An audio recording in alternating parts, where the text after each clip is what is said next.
Hello, everyone, and welcome to the Cinematic Schematic, the official podcast of thecinematropolis.com, your home to thoughtful conversations on film, and this year's podcast media partner for the dCFF 2024 Film Festival. I'm your host, Caleb Masters, and I am privileged today to be sitting down with the one, the only, the mayor of Oklahoma City, Mayor Holt, about this year's dCFF Film Festival. And I'm also going to talk to him about his outlook on Oklahoma City's growing film industry.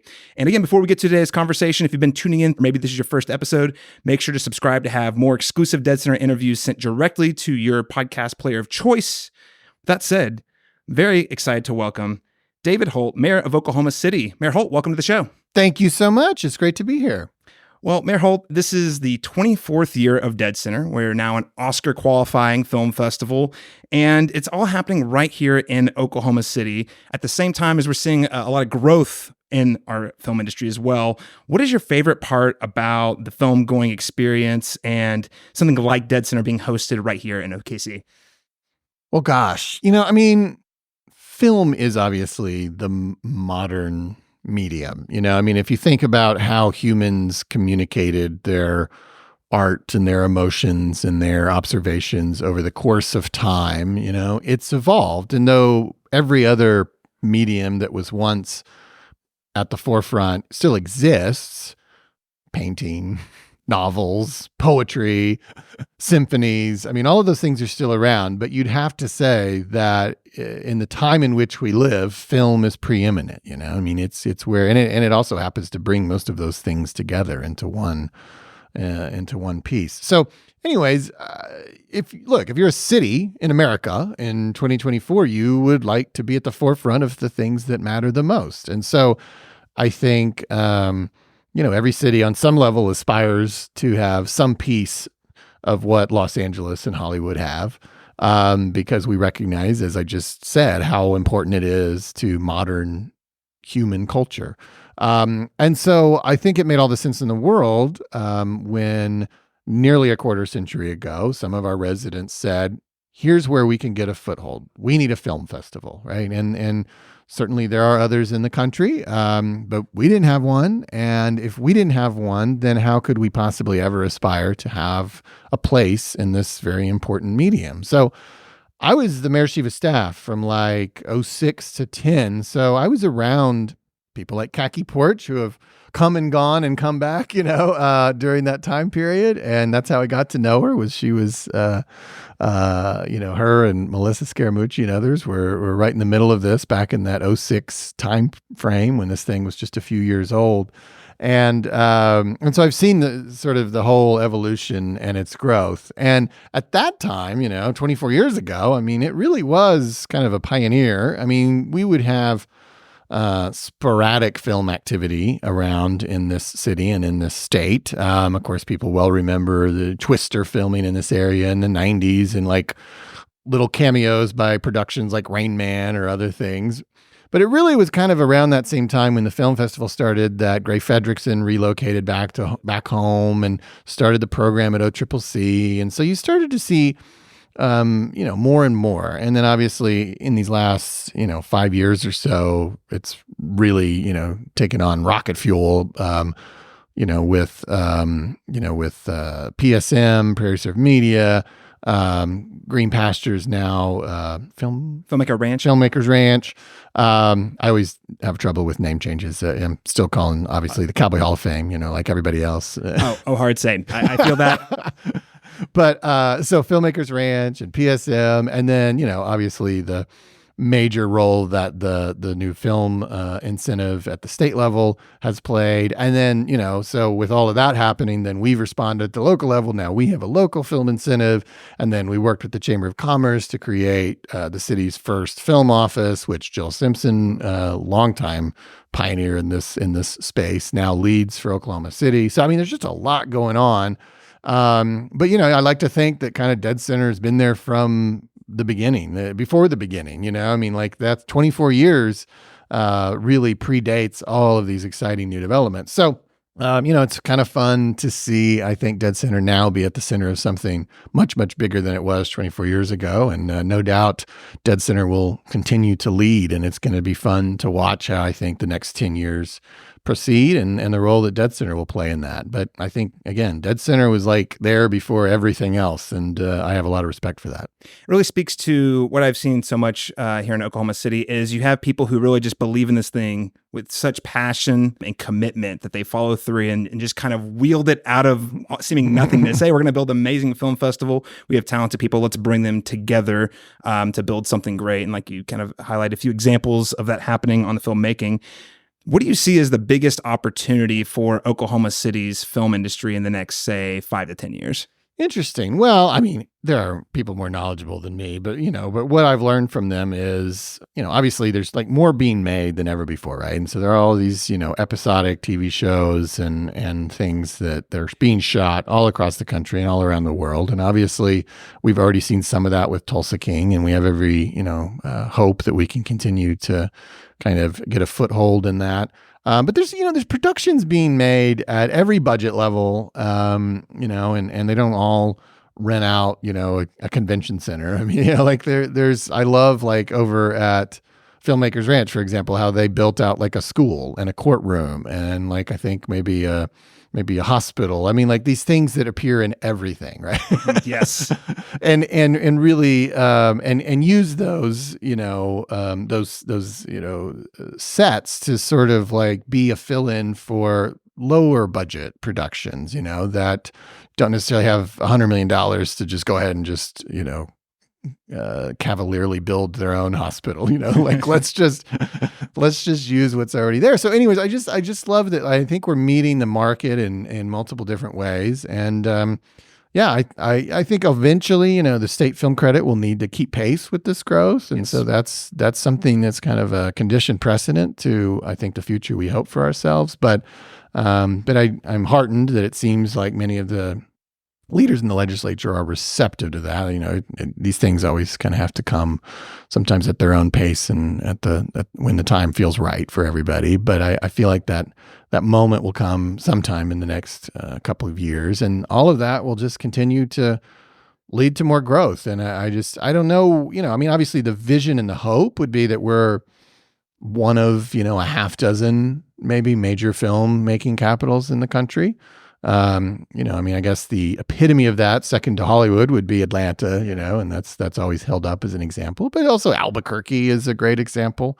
And listen, we're already in that conversation to some degree. I mean, I like many people, in this industry here in Oklahoma City, just loved it when, Texas rallied a bunch of their homegrown stars to advocate for an increase in their film incentive. Yes. And like the best like sort of line or section of that whole video was how angry they were, each of them, all these famous, Matthew McConaughey, all these famous Texans, that Oklahoma was challenging them. We got to compete with Texas, Don't you just love it when they get mad about the cool things we have? Yeah, I mean, it was like the greatest compliment we've ever received from Texans. How just singularly angry they were that Oklahoma was kind of kicking their tail on filmmaking. So, anyways, it's an exciting time. It very much is. But like every overnight success, this has been going on for a long time. This is, as you identified at the very beginning, 24 years of dCenter has led to this kind of momentum. Very exciting. And I do have a question specific to one of the movies playing here at dCenter. Okay. I know you've made some appearances in previous films at dCenter from past years, but I actually caught last night a documentary called Salcedo from first-time director Emmett Berg, and you actually made an appearance in it. Have you seen the film by the? I haven't seen it. Maybe we'll go. When we're done here, I'll ask you what I'm actually doing in the film. But but I have some thoughts about what I might have been doing. But I have met with Alex on a couple of occasions before and after some of his bigger fights, and I guess maybe I may have forgotten, but there might have been a film crew for one of those visits, and so I'm honored to be in that. Alex is an amazing person with incredible accomplishments that we're very proud of here in Oklahoma City, and I hope to. I don't know if I'll see the film this weekend, but I am aware that it exists and that I am apparently in it, and I look forward to seeing that at some point. But yeah, that's another great example of something that often happens at dCenter, which obviously these films come from all around the world, but Usually, if there's like an Oklahoma centric film, either in its making or its story, like it's going to have its day at dCenter, and that certainly is appropriate. And this is a perfect example. I mean, I've really enjoyed the Thunder films through the years. It's been a minute, but like the Flaming Lips concert film debuted at dCenter, UFOs at the Zoo. I mean, that was like 15 years ago. But there's been some really cool Oklahoma focused stuff that has shown here. And obviously Saucedo is just the most recent example. Tremendous documentary. I can't wait to get your take on it whenever you do get around to seeing it. You being featured in that documentary made me really think, though, I mean, given your position as mayor, what is that like for you in terms of like how do you feel, or how do you view your role in being able to represent Oklahoma City, not only as for us locally here, but that's a film that's likely going to be seen pretty widely even around the world. So like, how do you see your role? What is it like to represent Oklahomans and specifically citizens of OKC on that level? Oh, well, sure. That's part of the gig, right? You're sort of the Queen of England a little bit, I mean, you are a representative. I mean, there's so many different hats that you wear as a mayor. Again, I don't know exactly what I'm doing in this film, but I suppose I am a representation of Oklahoma City in that respect. And that's part of the role you better take seriously. You certainly don't want to embarrass your community, and you always want to put its best face forward. And in that context, I certainly felt as if I was speaking for Oklahoma City on those occasions when I met with Alex, because I wanted him to know how proud we were of him. We declared Alex Saucedo Day, and I think before one of his big fights or right after, I forget. But it was really important to do that. And yeah, you do that kind of stuff all the time, and that's part of it. There's lots of other aspects to the role, of course, but that is sort of that ceremonial aspect.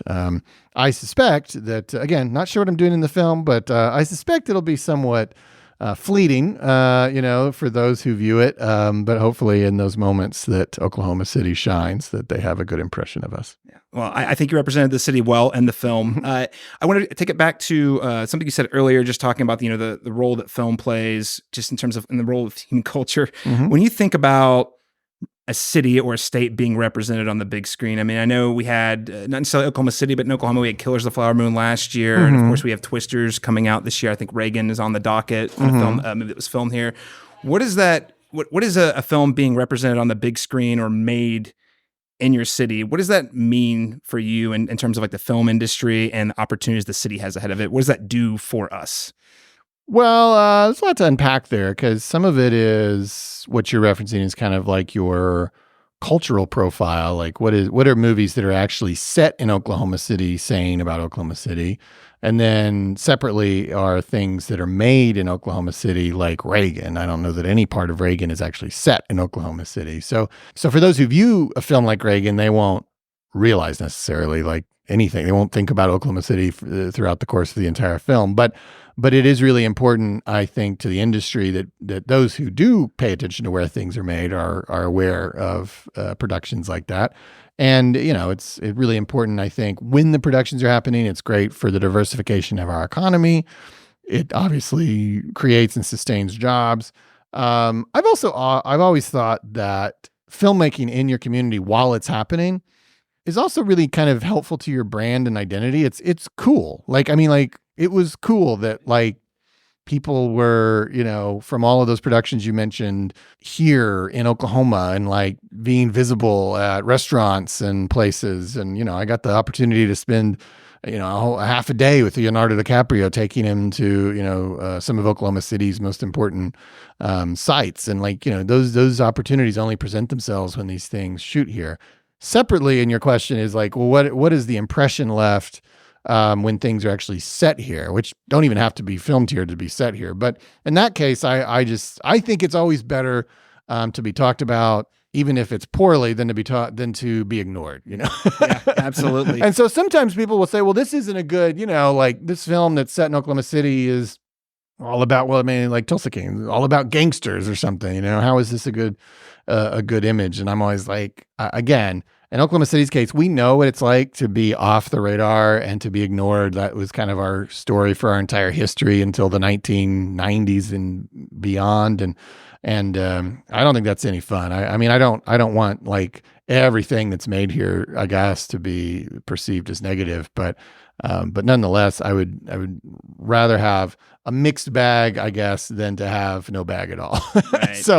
So I mean, and I would also argue when it comes to some stories like the Tulsa Race Massacre or the Reign of Terror in the Osage Nation. I mean, yeah, those aren't positive stories, but telling them now, 100 years after they happened, is a reflection of a positive evolution in our history, and those stories need to be told. So, I don't think they speak to who we are today, other than the fact that we want to tell those stories now speaks to who we are. So I think in a sense, it's a positive reflection that we're willing to and eager to make sure everybody knows that history and learns from it.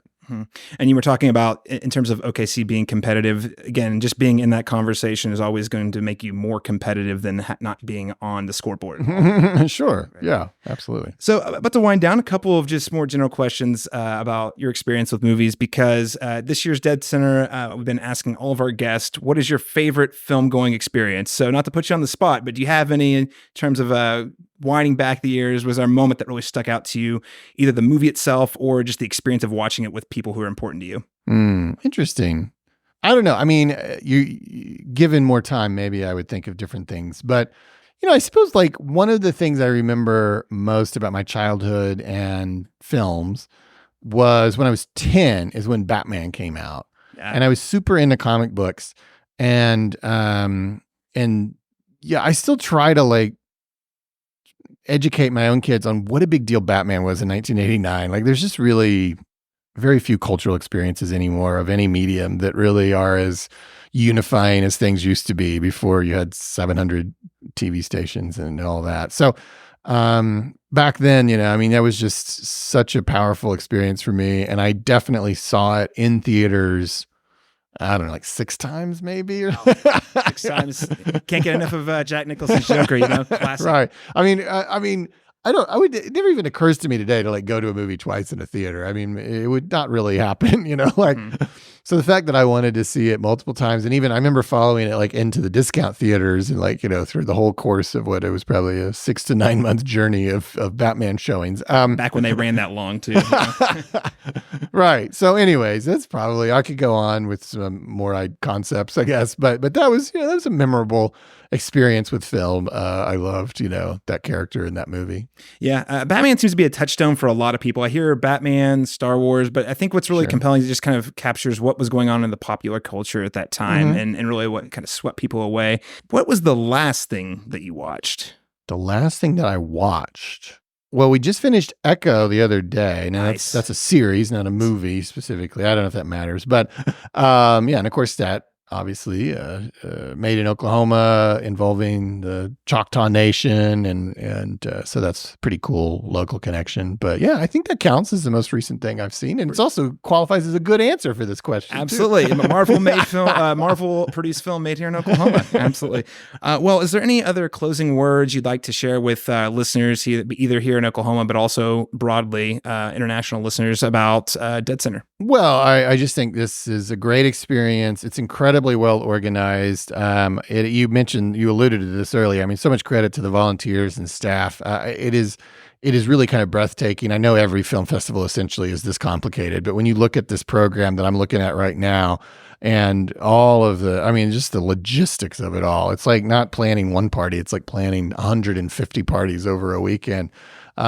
People should travel to see this. I mean, this I think is a well-produced, well-organized film festival that shouldn't just be for people who live in Oklahoma City. I mean, this is definitely, I think, should be a destination. So if you're listening to this and you're far away, you should consider it. And if you're listening to this and you live here and you listen to film podcasts in Oklahoma City, what the heck are you doing? Get down to dCFF24. What are you?